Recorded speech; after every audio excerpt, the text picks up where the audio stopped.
With at least 137 killed, Russia charges 4 Tajik men with Friday's deadly attack on a Moscow concert hall. All appeared in court badly bruised, with one falling in and out of consciousness. Daesh was quick to claim responsibility, but the Kremlin says Kiev was involved. So, how is Russia likely to respond? I'm Andrea Sankey, and today's newsmaker is the Moscow concert hall attack.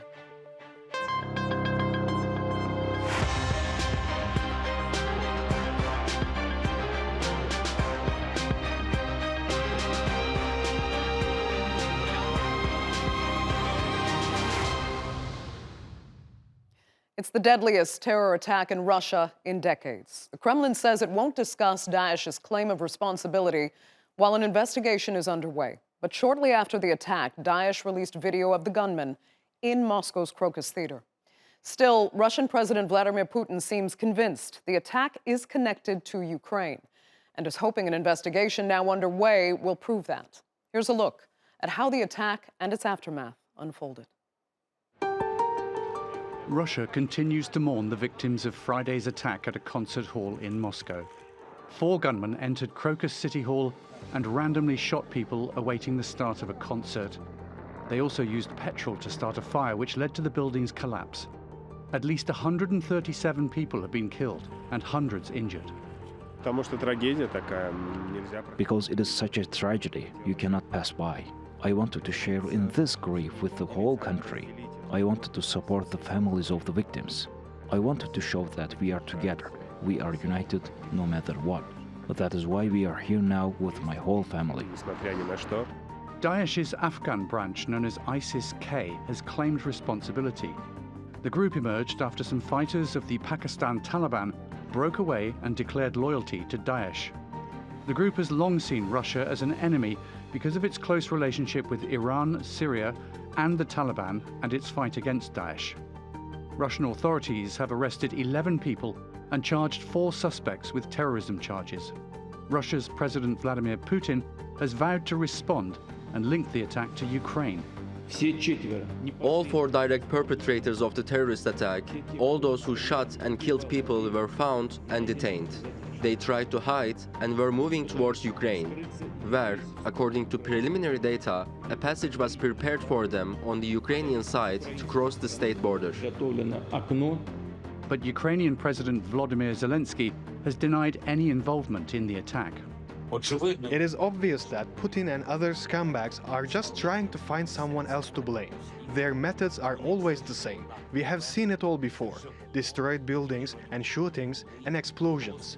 And they are always looking for someone else to blame. In early March, the US warned its citizens about reports that extremists have imminent plans to target large gatherings in Moscow.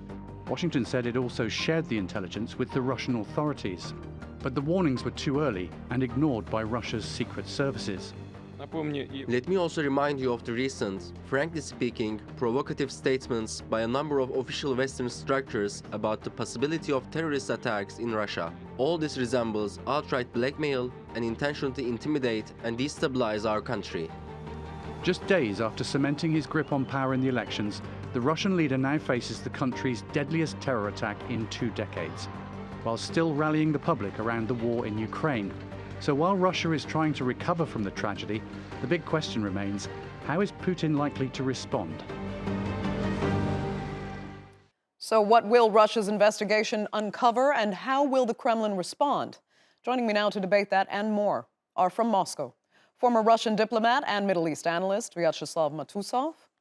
From Washington, senior director at the Atlantic Council's Eurasia Center and former U.S. ambassador to Ukraine and Uzbekistan, John Herbst. And from London, senior UK government advisor and visiting fellow at Loughborough University, Afzal Ashraf. Thanks all so much for being with me. You know, we're seeing a story play out in leading international media, at least, that's painting a pretty clear picture of a Daesh-orchestrated attack just being denied by the Kremlin simply because they are desperate to find a way to pin this on Ukraine. Afzal Ashraf, is that a fair picture? Well, I think it's a partial picture. I'm not sure that it's entirely the case. Of course, the Kremlin is keen to politicize, and as indeed all governments are, the event. And they would like to assume that it is there is a force behind this, such as Ukraine or the West. But of course, we don't know for sure. I don't think they know for sure what is behind it. Certainly, there are some very unusual elements to this. This has been claimed by ISIS-K, but the modus operandi doesn't really fit in. One of the things that we do know about ISIS organizations is that they tend to not want to come back from an operation. But in this particular case, all 4 assailants seem to have been captured without what appears to be much of a fight. They didn't fight to the end, and they do appear from some of the videos released to be hired assassins rather than committed warriors, so to speak. So I think there are many questions to be answered here before a narrative can be constructed either by the Kremlin or the outside world. Fair enough. John Herbst, would you agree with that analysis, or do you see it as pretty clear-cut at this point? I think that the analysis makes sense, although it's also not complete. Look, ISIS is very, very effective, or has proved to be very effective in the greater Middle East, to a lesser extent also in the West. But of course, given the governmental controls in Russia, ISIS' ability to reach in is more difficult. So that could explain why they would use different tactics. Okay. Let me ask Viacheslav Matuzov, first of all, if you want to comment on the 2 analyses you just heard, but also tell us how convinced Russians actually are. And I'm talking about the general population here, if you can speak to that Kiev does have something to do with this attack. Well, this attack on a peaceful gathering, a concert of a Russian musical group, it was absolutely unexpected, and that's why all what is saying now from American embassy in Moscow, that they they send a message to Russian special forces that some kind of diversion is prepared. But they didn't show the place and the name at the common view.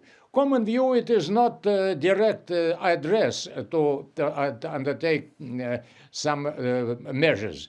But it shows to Russian government that the United States Embassy was in knowledge of the fact, in contact with the groups preparing diversion, preparing some operation, aggressive operation against Russia. So I think that what it is going on now under investigation, very, very thorough investigation. 4 people participated in this aggressive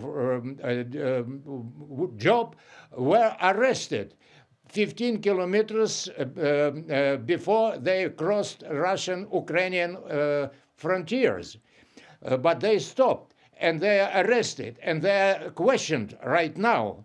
And many details about their behavior is absolutely good knowledge for Russian investigators. Okay. That's why our specialist doesn't consider that 4 persons can kill all this 150 and about 200 injured. Right. We should have mentioned actually that another dozen or so have been arrested. They at least 20. Right. Okay. You're saying 20. Yeah, we've heard there have been numerous arrests, but only 4 have been charged. Yes. But let me just pick up quickly, if we can, because John Herbst, I saw you taking some issue with what you were hearing there. Look, he actually used language which was less ambiguous and more wrong than that. He said the U.S. was in contact with these people. No. The way the way intelligence works in an age of terrorism is you have agents in different places, and they pick up information about possible attacks. George Tenet, the head of the CIA before 9/11, famously warned the White House that there might be some attack, but he didn't know it was going to fly planes into buildings.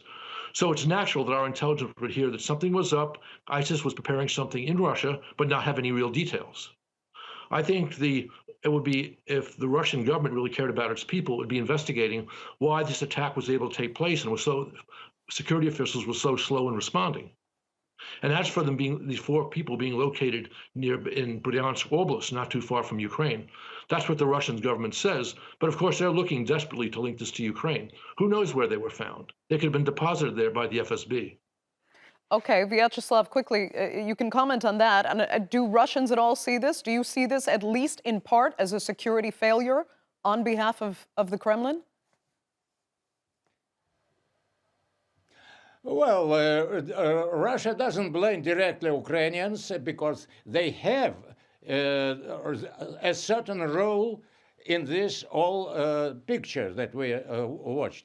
Because terroristic attack on export center in Crocus Center, I think that all what is undertaken there, American embassy was in knowledge, but American embassy in Moscow acknowledged American citizen and British citizen in Moscow city not to attend during 3 days any gathering, any concerts, any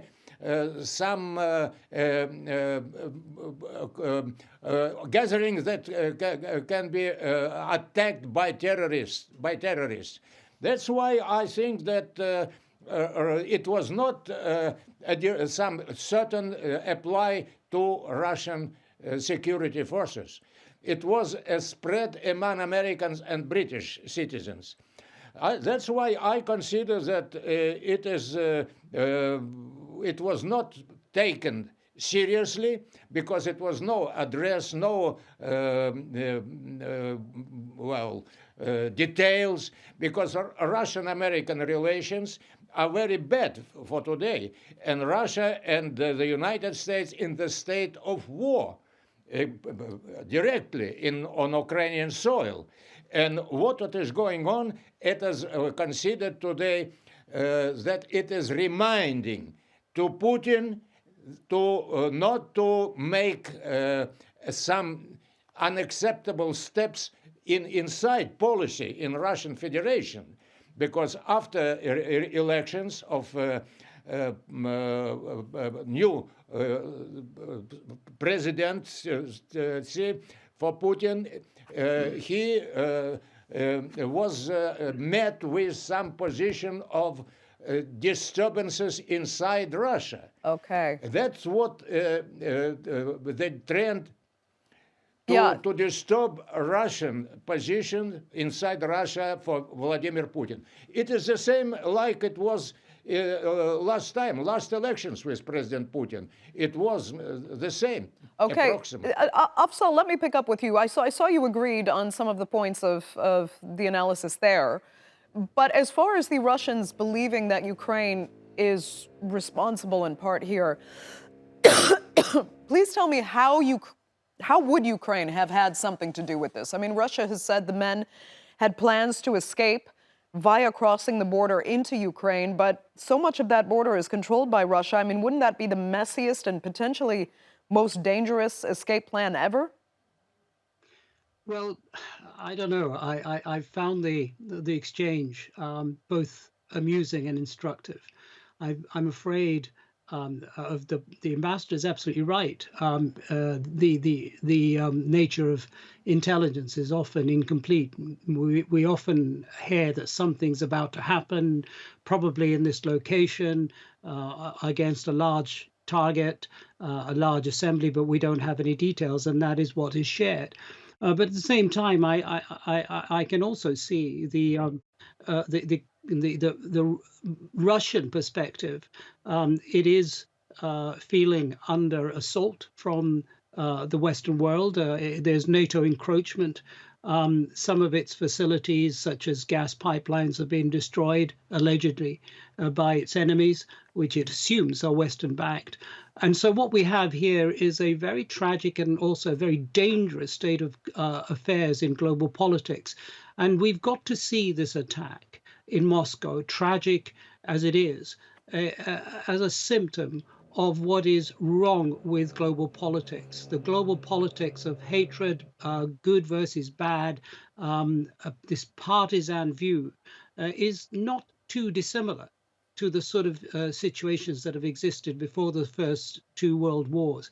And I think that coming back to your point about Ukraine, there is no evidence. I have to go on evidence. I don't see any evidence. All I can share with you is this. When I did some field research in Central Asia, in Kyrgyzstan, involving talking to ISIS and Al-Qaeda prisoners in Kyrgyzstan, we interviewed them to find out how they were radicalized and how they deployed to Syria and so on.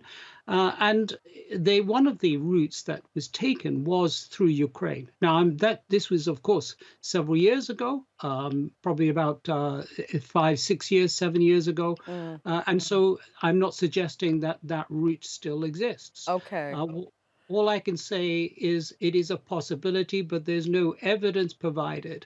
And I would urge the Russians to use advanced interrogation techniques, which don't involve torture, to get the truth out of these people, to find out exactly who was involved and what support they had. Almost certainly, they've had some support, and very likely it was geopolitical in nature. And certainly ISIS-K is operating in a geopolitical sense, much more so than other branches. And there is a legitimate question to be asked about the way it is targeting certain countries and not targeting other countries. It's targeting Iran, it's targeting Pakistan, it's targeting the Chinese, it's targeting Russia. There are some very important questions to be asked, but we can't offer hypotheses and solutions without evidence. Okay. And, John Herbst, go ahead. I could see you wanted to get in there at several points. Look, Professor from London obviously knows a great deal about terrorism in the Middle East. He doesn't seem to be very well informed about Ukraine and Russia, because to talk about the United States somehow being responsible for Moscow's war crime-filled aggression in Ukraine is preposterous. When Russia seized Crimea in 2014, the Ukrainian constitution said that they were a neutral country. So there's no question at that point in time that Ukraine was going to join NATO. And to talk about the Ukrainian attacks on Russian gas and oil installations have been successful, when Russia is slamming Ukrainian civilians, has kidnapped 20,000 Ukrainian kids, it's just silly. Okay. It's just morally preposterous. I'm sorry. Can I butt in Do here? go ahead. Do go ahead. Ambassador, you have not understood me. I did not at any stage suggest that Ukraine was involved. All I said was that I can understand the Russian perspective, which I don't support, but I can understand it. I have not suggested that Ukraine was involved. I've said throughout that you need evidence, and there is no evidence of US involvement or Ukrainian involvement. That's something I've made clear. I have understood what the terrorist issues are in Central Asia. I've been out there, and we have interviewed terrorist suspects from ISIS and from Al-Qaeda. So please don't misrepresent me, Ambassador. I did not say that you said Ukraine was involved. I was talking about your geopolitical musings. Well, I've said that the questions have to be asked, and that there's nothing wrong with asking questions. I've stressed that you cannot have an hypothesis without a particular piece of evidence. The fact is that you are making claims against Russians based on evidence and also on assumptions. Similarly, the Russians are making claims against Western involvement based on evidence as well as assumptions. And I think that's what the point I'm making. What did I say that was not evidence-based? The ICJ leave out the political nonsense. Putin was declared a war criminal by the International Court of Justice. International Criminal Court. I talked about Russian war crimes, also well known. I said nothing which is an assumption. Okay, we're winding down to our final minutes, actually, and I'd like to get to what is supposed to be at the heart of this discussion and come back to Vyacheslav quickly, because we've been asking how will, and I want to ask, how should the Kremlin actually respond to this? Based on the evidence, what would be the action appropriate to take? Well, I understand that there's going to have to be some speculation here, but according to the investigation, but bearing in mind that Putin does seem convinced that Ukraine had a role to play. So will Russia act on this based on what it is doing in Ukraine?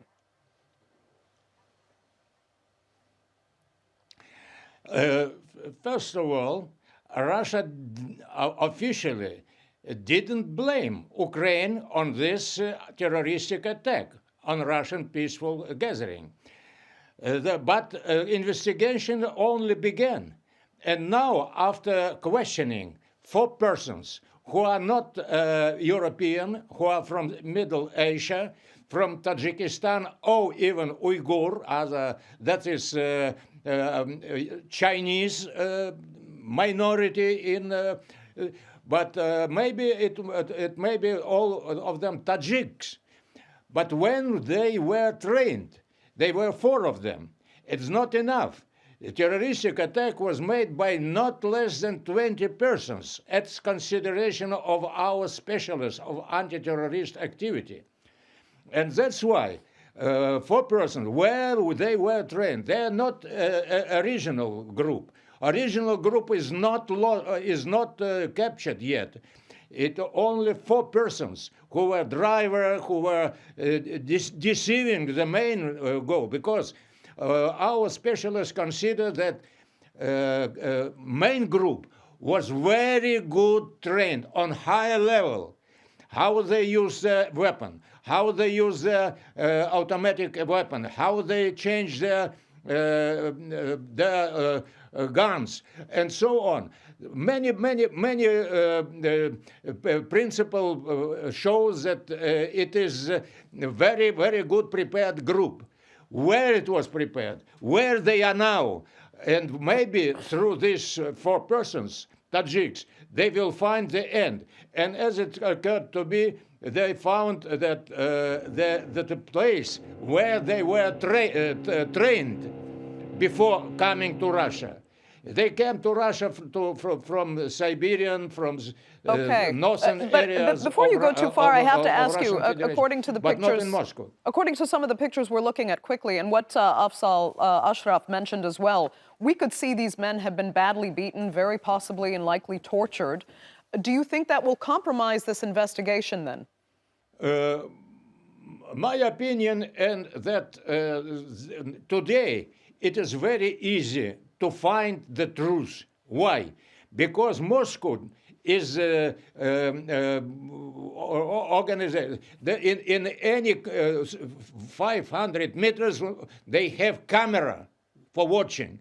So if they found 4 persons who escaped, maybe they can it's possible to find others.